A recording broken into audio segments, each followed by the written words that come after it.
Mi abuela no aguantaba más el cansancio hasta que tomó esto. Si te sientes sin energía para las tareas diarias, o muy cansado durante el día, si te levantas con mal humor o no puedes hacer actividades físicas, entonces esta receta es para ti.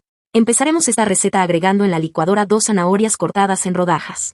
Luego le agregaremos 2 tazas de agua. Taparé y licuaré a velocidad máxima por 2 minutos. Una vez licuado voy a pasar por un colador, para así quitarle los residuos de la zanahoria, así como lo ves. Una vez listo lo reservaremos por un momento. Ahora agregaré a la licuadora 2 plátanos que ya tenía cortadas en rodajas. Y le agregaré 2 tazas del jugo de zanahoria que reservamos.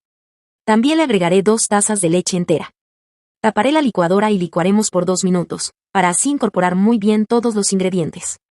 Ya pasado el tiempo, nuestra deliciosa bebida que ayuda a eliminar el cansancio está lista. Consumir este jugo ayudará mucho a tu salud. Espero que realice este delicioso jugo en casa, aunque me gustaría que calificara de 1 al 10, para así saber si te gustó el resultado.